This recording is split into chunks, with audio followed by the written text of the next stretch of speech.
আসসালামু আলাইকুম। এইচএসসি ২০২৫ সালের প্রিয় শিক্ষার্থীবৃন্দু, আশা করছি সকলে ভালো আছো। আমাদের এইচএসসি ২০২৫ সালের পরীক্ষা কবে শুরু হবে এবং তোমাদের পরীক্ষাটি কোন সিলেবাসে পরীক্ষা হবে, কি শর্ট সিলেবাসে নাকি লং সিলেবাসে বা সম্পূর্ণ সিলেবাসে? আজকের ভিডিওতে আরো কিছু গুরুত্বপূর্ণ নতুন আপডেট তোমাদেরকে জানিয়ে দিব।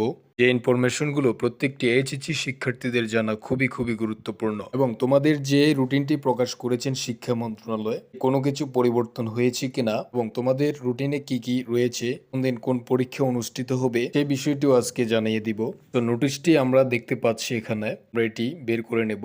আগে দেখো, এইচএসসি ২০২৫ সংক্ষিপ্ত সিলেবাসে প্রশ্ন প্রণয়ন করছে শিক্ষা মন্ত্রণালয়। সর্বপ্রথম কিছু আপডেট তোমাদেরকে জানিয়ে রাখি, যেগুলো তোমাদের জানা খুবই জরুরি। এইচএসসি ২০২৫ পরীক্ষা আগামী ২৬ জুন থেকেই শুরু হচ্ছে। বর্তমানে শিক্ষা মন্ত্রণালয় থেকে প্রশ্ন প্রণয়নের কাজ করছেন। ফর্ম ফিল আপের কার্যক্রম অলরেডি শেষ করে ফেলেছেন শিক্ষা মন্ত্রণালয়। যে সকল শিক্ষার্থীরা ফর্ম ফিল আপে অংশগ্রহণ করবে তাদের জন্য প্রশ্নপত্র তৈরি করছেন শিক্ষা মন্ত্রণালয়। জাতীয় শিক্ষাক্রম এবং পাঠ্যপুস্তক বোর্ড অনেক আগে এইচএসসি ২০২৫ উপলক্ষে সংক্ষিপ্ত সিলেবাসের আয়োজন করেছিলেন। আমরা অনেকেই জেনে থাকবে যে তোমাদের এইচএসসি ২০২৫ পরীক্ষাটি সংক্ষিপ্ত সিলেবাসে হবে। তো সেই ধারাবাহিকতায় শিক্ষা মন্ত্রণালয় থেকে বলা হয়েছে এই সিলেবাসের উপর তাদের প্রশ্ন তৈরি করা হচ্ছে। অলরেডি তোমাদের প্রশ্ন তৈরি করে ফেলেছেন শিক্ষা মন্ত্রণালয়। সিলেবাসের বাইরে থেকে কোনো প্রকার প্রশ্ন আসবে না বলেও জানিয়েছেন শিক্ষা মন্ত্রণালয়। এরপরে দেখো, যে সকল শিক্ষার্থী এখনো এইচএসসি সংক্ষিপ্ত সিলেবাস গ্রহণ করেননি তাদের উচিত হবে সংক্ষিপ্ত সিলেবাস গ্রহণ করা।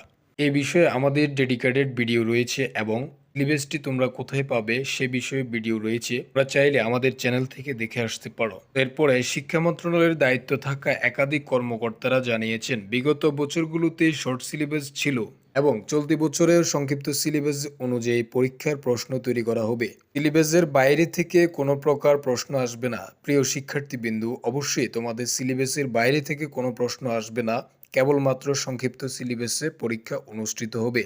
তো আগামী ২৬ জুন বাংলা প্রথম পত্র বিষয়ের মাধ্যমে যেমন পরীক্ষাটি শুরু হচ্ছে, ধীরে ধীরে সকল বিষয়ে পরীক্ষা অনুষ্ঠিত হবে এবং পরীক্ষার মূল পর্ব হবে জুলাই মাসের এবং আগস্ট মাসের শুরুর দিকে পরীক্ষা শেষ করার পরিকল্পনা করেছেন শিক্ষা মন্ত্রণালয়। অর্থাৎ এইচএসসি ২০২৫ সালের প্রিয় শিক্ষার্থীদের পরীক্ষাটি আগামী আগস্ট মাসের প্রথম সপ্তাহে শেষ করার পরিকল্পনা জানিয়েছেন শিক্ষা মন্ত্রণালয়। এবার আসি তোমাদের এইচএসসি পরীক্ষার রুটিন নিয়ে। তো এখানে দেখো, মাধ্যমিক ও উচ্চ মাধ্যমিক শিক্ষা বোর্ড ঢাকা, রাজশাহী, যশোর, কুমিল্লা, চট্টগ্রাম, বরিশাল, সিলেট, দিনাজপুর ও ময়মনসিংহ ২০২৫ সালের উচ্চ মাধ্যমিক সার্টিফিকেট এইচএসসি পরীক্ষার সময়সূচি।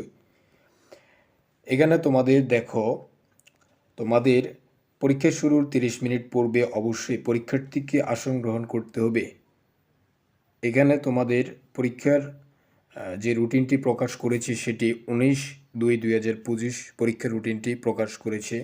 সংশ্লিষ্ট সকলকে জানানো যাচ্ছে আগামী ২০২৫ সালে বর্ণিত সময়সূচি অনুযায়ী তোমাদের পরীক্ষাটি অনুষ্ঠিত হবে। বিশেষ প্রয়োজনে বোর্ড কর্তৃপক্ষে এই সময়সূচি পরিবর্তন করতে পারে, যেভাবে এসএসসি ২০২৫-এর শিক্ষার্থীদের রুটিনটি পরিবর্তন করেছে।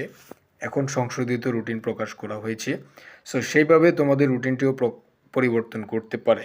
তবে এখন বর্তমান যে রুটিনটি রয়েছে সেটি হচ্ছে এটি। দেখো, এখানে তোমাদের কোন দিনে কোন সাবজেক্টে পরীক্ষা অনুষ্ঠিত হবে। প্রথমে তোমাদের বাংলা প্রথম পত্র সাবজেক্টটি ২৬/৬/২০২৫ পরীক্ষা অনুষ্ঠিত হবে। এটি বৃহস্পতিবার তোমাদের পরীক্ষাটি শুরু হচ্ছে সকাল ১০টা থেকে ১টা পর্যন্ত। বাংলা দ্বিতীয় পত্র বিষয় কোড ১০২ ২৯/৬/২০২৫ রবিবারে পরীক্ষাটি অনুষ্ঠিত হবে। ইংরাজি প্রথম পত্র বিষয় কোড ১০৭, এখানে তোমাদের ১/৭/২০২৫ পরীক্ষা অনুষ্ঠিত হচ্ছে। এরপরে ইংরাজি দ্বিতীয় পত্র বিষয় কোড ১০৮ ৩/৭/২০২৫ বৃহস্পতিবার অনুষ্ঠিত হচ্ছে। তথ্য যোগাযোগ প্রযুক্তি আবশ্যিক সাবজেক্টটি ২৭৫ বিষয় কোড, এটি অনুষ্ঠিত হবে ৭/৭/২০২৫ সোমবারে। পদার্থবিজ্ঞান প্রথম পত্র, হিসাব বিজ্ঞান প্রথম পত্র, যুক্তিবিদ্যা যাদের যে গ্রুপ রয়েছে ওই গ্রুপ অনুযায়ী পরীক্ষাটি অনুষ্ঠিত হচ্ছে ১০/৭/২০২৫-এ। এরপরে পদার্থবিজ্ঞান দ্বিতীয় পত্র, হিসাব বিজ্ঞান দ্বিতীয় পত্র এবং তোমাদের কি রয়েছে হিসাব বিজ্ঞান দ্বিতীয় পত্র, যুক্তিবিদ্যা দ্বিতীয় পত্র। সাবজেক্টটি তোমাদের 13/7/2025 রবিবার অনুষ্ঠিত হবে। এরপরে তোমাদের রয়েছে ভূগোল প্রথম পত্র 175/25। এখানে তোমাদের মঙ্গলবার 15/7/2025 মঙ্গলবার পরীক্ষাটি অনুষ্ঠিত হবে। এরপরে 17 তারিখে রয়েছে তোমাদের ভূগোল দ্বিতীয় পত্র, রসায়ন প্রথম পত্র, ইসলামের ইতিহাস ও সংস্কৃতি প্রথম পত্র। যারা মানবিক শাখায় রয়েছে তোমাদের 20 তারিখে পরীক্ষাটি অনুষ্ঠিত হবে। আগামী 7 নম্বর মাসের 20 তারিখে পরীক্ষাটি অনুষ্ঠিত হচ্ছে। এরপরে রসায়ন দ্বিতীয় পত্র, ইসলাম ইতিহাস ও সাংস্কৃতিক দ্বিতীয় পত্র মানবিক শাখার। এরপরে তোমাদের কি রয়েছে, তোমাদের ইতিহাস রয়েছে। অর্থনীতির প্রথম পত্র, প্রকৌশল অঙ্ক ও ওয়ার্কশপ প্র্যাকটিস প্রথম পত্র রয়েছে। এটি তোমাদের 24/7/2025 বৃহস্পতিবার অনুষ্ঠিত হবে, অর্থনীতি দ্বিতীয় পত্র। এরপরে এই সাবজেক্টগুলো তোমাদের 27 তারিখে, আগামী 27 অর্থাৎ 7 নম্বর মাসের 27 তারিখে তোমাদের পরীক্ষাটি অনুষ্ঠিত হবে। পৌরনীতি ও সুশাসন প্রথম পত্র, জীববিজ্ঞান প্রথম পত্র, ব্যবসা সংগঠন ও ব্যবস্থাপনা। এটি 28/7/2025 সোমবারে অনুষ্ঠিত হবে। আমরা ভিডিওর প্রায় শেষের দিকে জানাবো তোমাদের ব্যবহারিক পরীক্ষা কবে থেকে কবে শেষ হবে এবং কি কি তোমাদের থাকতে পারে।